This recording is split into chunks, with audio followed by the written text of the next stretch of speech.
My name is Scrooge, Ebenezer Scrooge. I hated Christmas. Humbug. That's what I used to say, humbug to Christmas.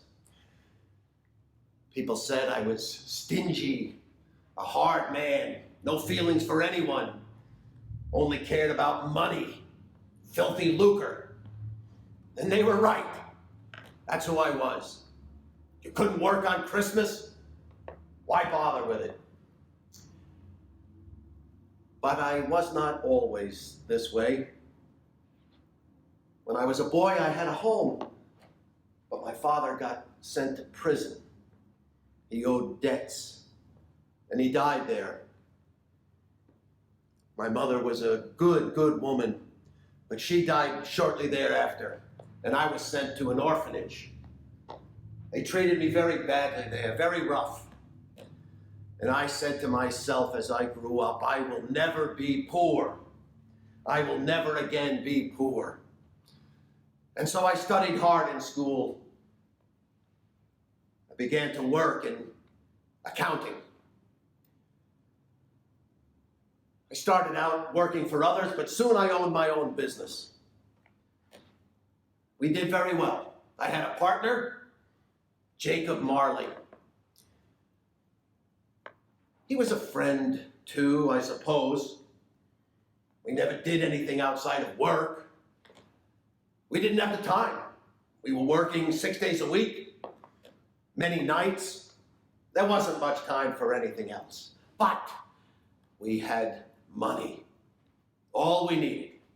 All we needed. Looking back, I should have realized how wrong I was living this way. Actually, I did get an inkling of it when Marley died. I went to his funeral.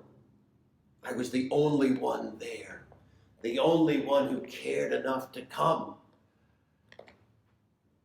That made me shiver a little bit, but I pushed it away and I went back to work that very same day. I pushed that thought of being alone away in the same way that I pushed away my fiancée, Belle. She was a sweet and lovely person. We were close for a while. This was just when I began my work. I guess I loved her. She certainly loved me. But I had no time for her. I needed to work. I didn't feel like a man unless I had more money than everyone else. And eventually, she gave me my ring back. She said I loved gold more than I loved her. And she was right. So I let her go. And that was the end of that. But one Christmas Eve, years later, my old friend Marley, I think it was him, he did me a good turn. Christmas Eve, as I say, Marley appeared. And because he did, my story has a happy ending. It was very strange. As I say, he had died and he came back, spoke to me, stood in front of me. I don't know if it was a dream or if he was really there to this day. It was frightening what happened that night. And yet, it changed me for the better. The first thing he did was make me think about Belle. Somehow, I was able to see into her home. She had married. She had children. And I could see they were happy, enjoyed each other. They were content. Made me sad. Made me think I could have had that if I had cared more about her and less about money. Then, this was really amazing.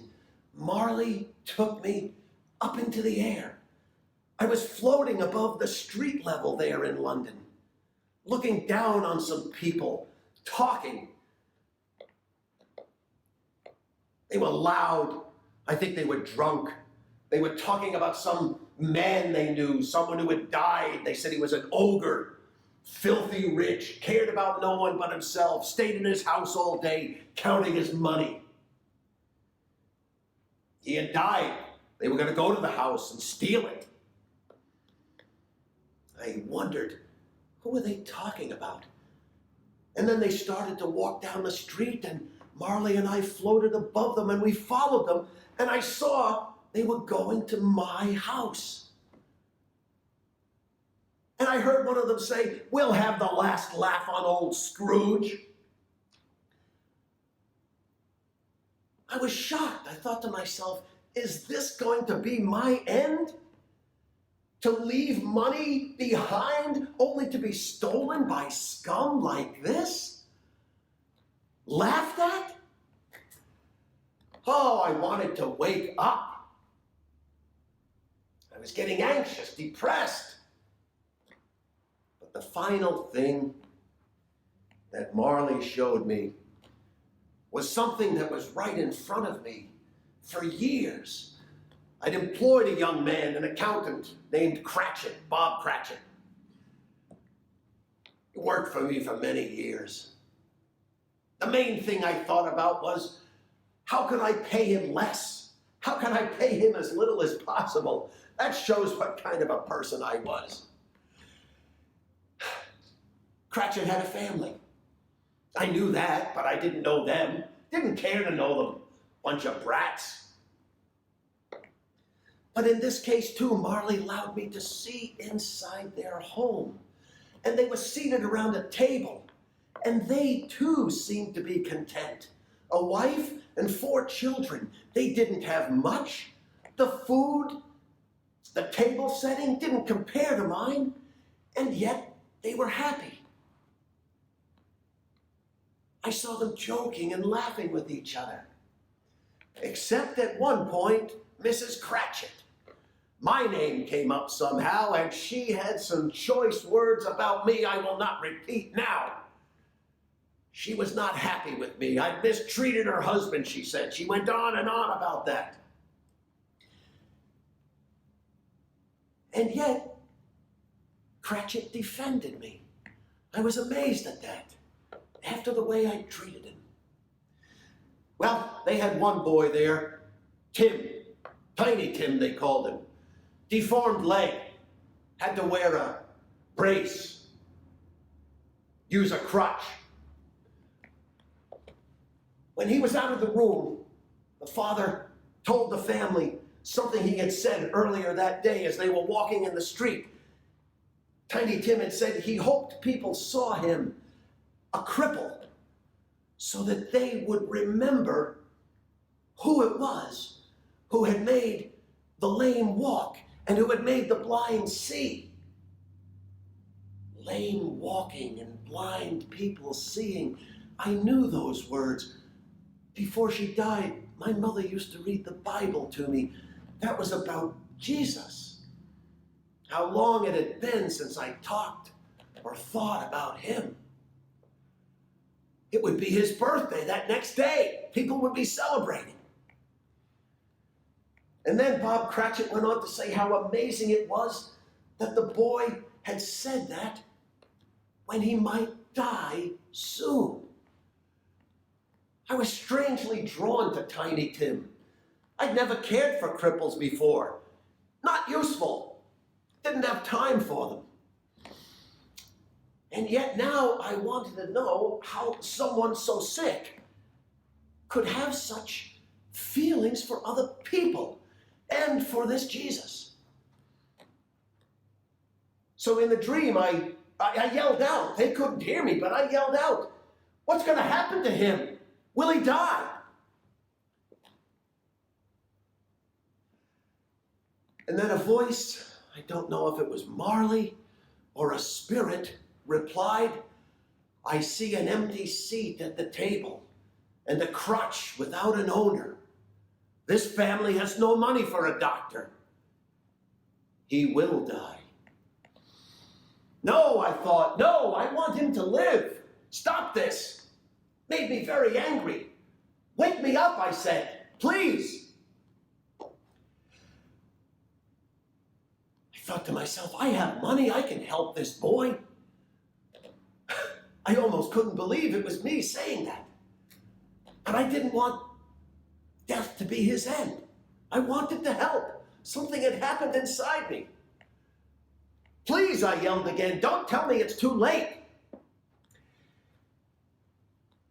The next thing I knew, I was in my bed. I heard bells ringing. It was Christmas morning. It felt like I'd been gone for days.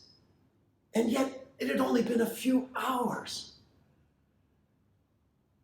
I felt like a changed man. It was the faith that Tiny Tim had in this man, Jesus, that had changed me. It was seeing Bob Cratchit speak well of me when I had done so little for him. So I got out of bed immediately. I felt like a new man. I looked down on the street. I saw a boy. I gave him a gold coin. I said, buy me the biggest turkey you can and bring it to the house of Bob Cratchit. Off he went. I enjoyed the day at home, but the next day we were back at work. As soon as Cratchit came in, I put my arm around him. He probably thought I was going to fire him. But I said, Cratchit, I'm doubling your salary right now. Doubling your salary.